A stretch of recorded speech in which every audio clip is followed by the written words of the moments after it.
Welcome back, guys. Another on the channel. We're here, of course. The Premier League season is back. Arsenal are back, and we kick off the first game of the season against Wolverhampton Wanderers at the Emirates Stadium. And when, of course, we do play Wolves, there's only one man to get on to give us an insight on his team and what he expects against Arsenal. We're joined by Dave, of course, from Talking Wolves. Dave, welcome back to the channel, mate. And how you been? All good? Yeah. Thanks for having me again, guys. Always a pleasure. Yeah, all good. Thank you. Looking forward to the new season kicking off. Yeah, Seb, how you doing yourself, man? You good as Yeah, well? thank you. Yeah. Looking forward to tomorrow. Yes, looking forward to it. Of course, season is back. Let's get into it, guys. I want to start, obviously, with Dave and Wolves. Obviously, Gary O'Neill's been there quite, second season, right, in charge with you guys. What have you? Obviously, I've been noticing. We'll start with the transfer window and the transfer activity for you guys going into this new season, right? Pedro Neto, I think, was a big one off to Chelsea. But you still kept the likes of Juan He-Chan there. Cunha's in there. You got that Gomez, the Brazilian guy in the midfield. Decent player as well. But what have you made of obviously the whole transfer window and thoughts on Pedro Neto obviously leaving as well? Yeah, it's been an interesting transfer window for Wolves because we expected Pedro Neto to go anyway. It probably took a little bit longer than we expected, but obviously he was at the Euros in Portugal. And they went a fair way in that, and so he had quite a bit of time. But it sort of, and we lost Max Kilman up fairly early on into the window as well. But we started off the window quite strong. We signed 3 players quite quickly. And I think Wolves fans are rubbing their hands together thinking, right, this is going to be a good window now. We'd signed a new striker, in Strand Larson, who hadn't really had a proper number 9 for a while since we lost Jimenez. Young lad Rodrigo Gomez, who maybe long-term will be a replacement for Neto. He's looked very good during pre-season, and a young Brazilian right-back, Pedro Lima. But other than that, it's been quite slow since then. Maybe over the last month or so, Wolves fans are starting to cry out now for a few more signings. I think when you lose Kilman, who's such an experienced centre-back for us, who played every minute last season, and obviously Pedro Neto, who was injured but was a match winner on his own, and Gary O'Neill's been gone public in saying that he wants to sign replacements. So although attacking wise we've got quite a lot of depth, I think Gary O'Neill saying that has put a lot of pressure on the club to sign these players. So I'm hoping that next couple of weeks, about 2 weeks bang on now left of the transfer window, I'm hoping that we can bring in some players, because I do think we need strengthening. If we want to take a step up and start pushing for Europe again, as we had done a few years ago, we really need to start signing some top players. So is that sort of the Wolves fans, you guys as fans, sort of like standards for this upcoming season is to aim, of course you want to finish high as you can, but realistically as well, seeing the preseason so far, obviously you just had the preseason. I actually saw you guys beat Leipzig, didn't you, like 3-0, but then also I think you lost to that Spanish team as well. So it's been a hit and miss preseason for you guys. But what is sort of like some of the Wolves fans' expectations going into obviously this season under O'Neill? I think last season was obviously an interesting one because Lopetegui had gone right before the season started and Gary O'Neill came in, and I think everyone was like, right, let's just try and make sure we stay in the Premier League. And obviously we exceeded that towards the end of the season. We slid down the table slightly, but I think Gary O'Neill now it's the first time as a manager has had a full pre-season, because he didn't have one at Bournemouth either. So I'm excited. I think Wolves fans have been sort of quite balanced. I think we're all expecting to be in and around sort of mid-table-ish, bottom half, but hopefully good enough to keep out of any sort of trouble throughout the season. But I certainly think that there's a lot of quality there, and with the right additions, we can start pushing on for Europe again. I think there are still a small minority of our fan base that obviously when we got Europe, as soon as we got into the Premier League, they're almost expecting that every year now. I think Nuno, when he was here, set such a high standard, and we just haven't been able to live up to that. So I think if you're being realistic, I think if Wolves can break into the top half, then brilliant. But as it stands, as we look at the squad right now, I think a mid-table finish is probably more than realistic for Wolves. Yeah, fair enough, man. And obviously going into this game back at the Emirates, we played you obviously there last season. That 2-1 win for Arsenal. I remember obviously that first half was 2-0 up inside the first 15 minutes, weren't we? And we dominated you boys in that first half. But then second half, we sort of took the foot off the gas, and then we let you back in the game with I think Cunha goal in the 86th minute, and then that was a bit panic stations for Arsenal, and you was on us towards the end. And then obviously we played you at the Molineux. That was that 2-0 when I swear you guys had so many injuries that game as well. Yeah, we did. If I can remember rightly. So yeah, we beat you 2-0 there. But how are you feeling? Of course, first game of the season, coming to the Emirates. I think the last time you guys beat us was all the way back in lockdown, that 2-1 game. So, and other than that, it's always been tight. There's been 2-1s, a few here and there. There'll be a few 1-1s in the past. But how are you feeling in terms of coming to the Emirates and taking on Arsenal? Yeah, I mean, like you said, I think when we came into the Premier League, we always gave Arsenal really good matches, and even during lockdown, as you said, I think that was the game Jimenez had the really serious injury as well. The game we beat you 2-1. But yeah, the last few years, you guys have been much better than us. Not last season, the season before, you smashed us at the Emirates as well. But it's always been quite close games. Whenever I'm not going this weekend, but I think the first year I went to the Emirates, we drew 1-1. I think Mkhitaryan maybe scored quite a late equaliser, and then we went when you guys beat us 2-1 at midweek a few years ago. So we've had quite close games over time, but it's such a difficult start to the season. I think you guys under Arteta, especially the last 2 years, taken gone into the next gear and you become title challengers really. So to play your match game week 1 is obviously difficult, but certainly I think by the end of the window you may bring in some more players. So we may, if we played during 3 or 4 weeks' time, it may be a stronger Arsenal team. So there's never a good time or bad time to play the likes of yourselves or Manchester City or so on. So I think as long as Wolves are competitive tomorrow, if you are going to beat us, hopefully it's not an embarrassing defeat. But certainly, I think if you offered me a draw right now, I think I'd snap your arm off and take that, because we haven't been brilliant at the Emirates recently, and obviously you guys are so good. So if we can get some points on the board this early on, would be ideal, because we've got a really tough start to the season. Yeah, no, for sure. And Seb, how about you in terms of confidence levels going into this first game of the season, of course, against Wolves? How are you feeling? Oh yeah, I'm excited, but curtain raisers are always very interesting. Depending on how the shape of both teams are. Are Wolves fully fit? Are we fully up to speed? We don't know. We'll only tell on the day. But yeah, Wolves are always a very, very good side.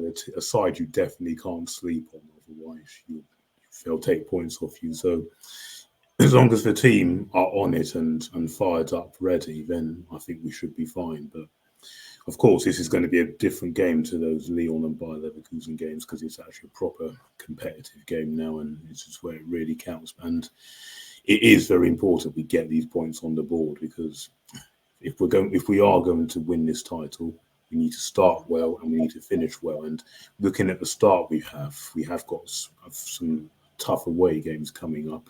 And this ain't going to be an easy game either, but it is vital we do get the points on the board early as well, so we can kick in. But yeah, I am expecting a tight game. I don't think it'll be a comfortable Arsenal win or easy work, and not at all. And side, like I said, you cannot sleep on, because despite them losing Neto, who I really wanted at the Emirates, but that's for another story. Yeah.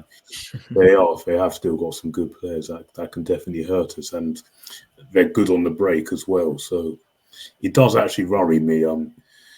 Obviously, I'm a huge fan of Zinchenko, but I do actually reckon he'll start, and they're good on the break, especially out wide, and that could expose us if we're not careful. So we've got to watch out for things like that. But yeah, in the whole, looking forward to the game, and yeah, it should be an interesting one. Yeah, for sure. And obviously coming back to Dave in terms of how you guys, see yourself sort of setting out against Arsenal, because we played your manager with Bournemouth, if you remember, Seb, a few years ago, and he gave us a great game, man. Like, there's 2-0 up, and then it took Reece Nelson to obviously save us, and we got the 3-2 win. But obviously, in terms of like O'Neill's sort of tactics against Arsenal, right, and also sort of the players he's gonna play, because I forgot to mention this as well. You guys lost Kilman as well, right? Your guys centre back into West Ham. I thought that was a big miss. I've always rated him as a centre back, and I know you guys usually play like the three at the back system. So is he going to continue doing that, you think, with Kilman missing, or how do you see him set up against Arsenal? And also, if you give your predicted lineup as well, how you think it's going to go? During pre-season, he switched to a back four. He sort of made that pretty clear early on in the pre-season. That's the way it was going to go. When I knew, obviously, we knew we were playing you guys. I half expected maybe to see a switch to a back five maybe last week when we played Rayo Vallecano or maybe one of the other games, but we didn't. He always stuck to a back four.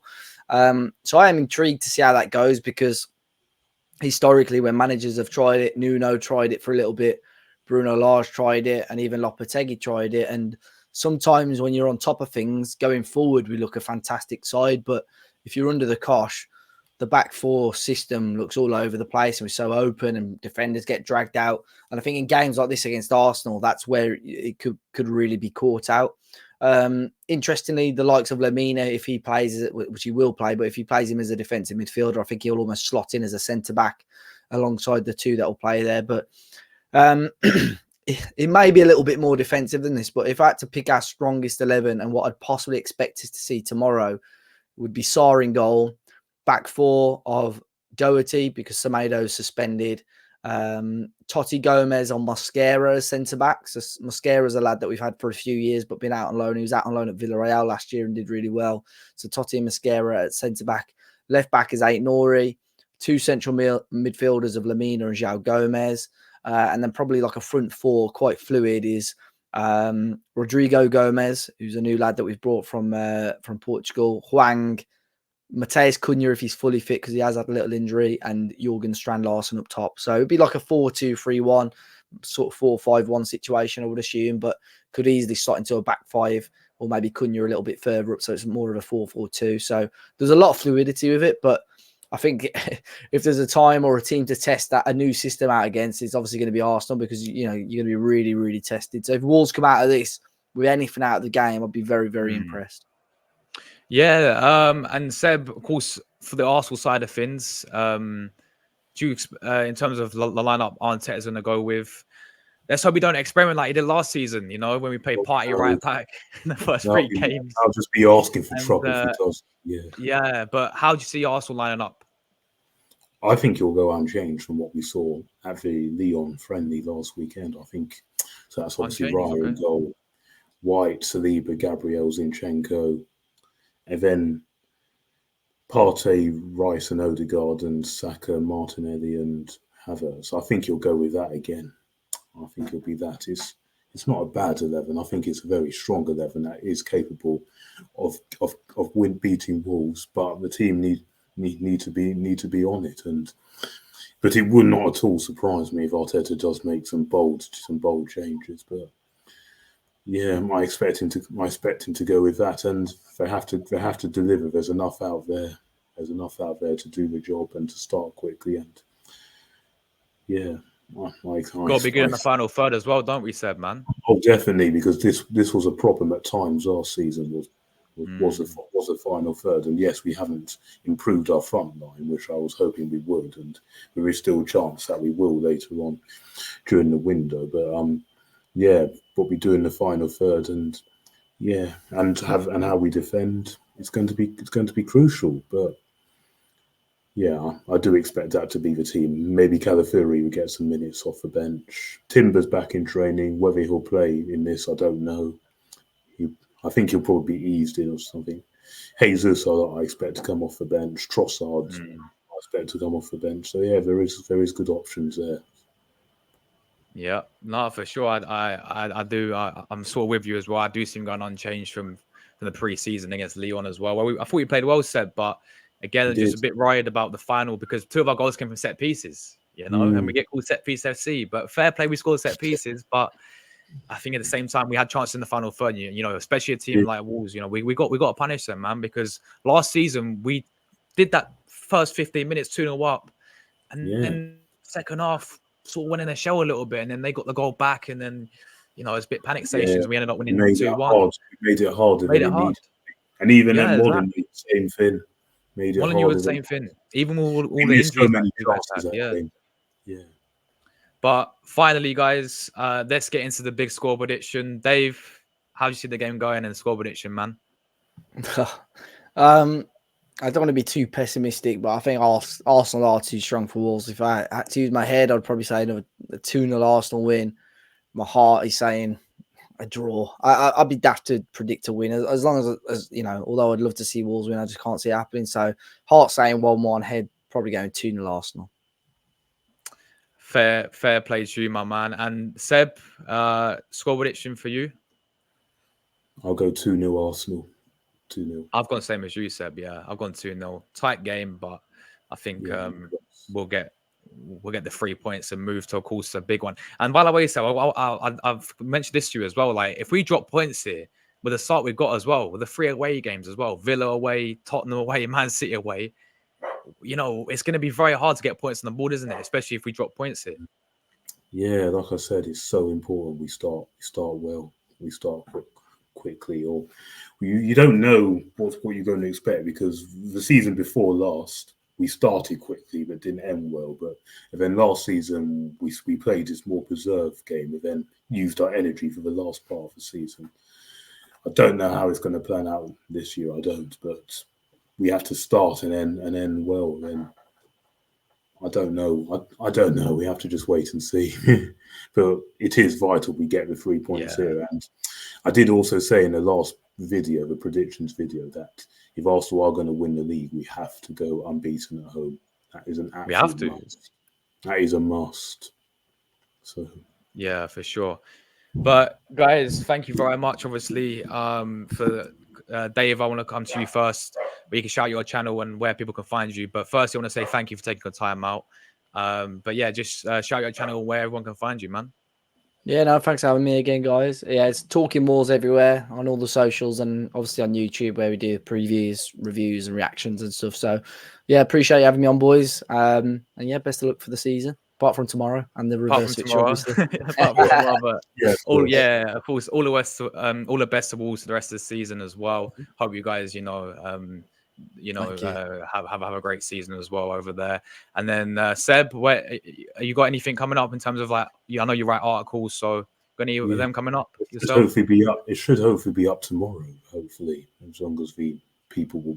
I've submitted it in just to do my rough thoughts on the season. But yeah, season predictions for Arsenal, right?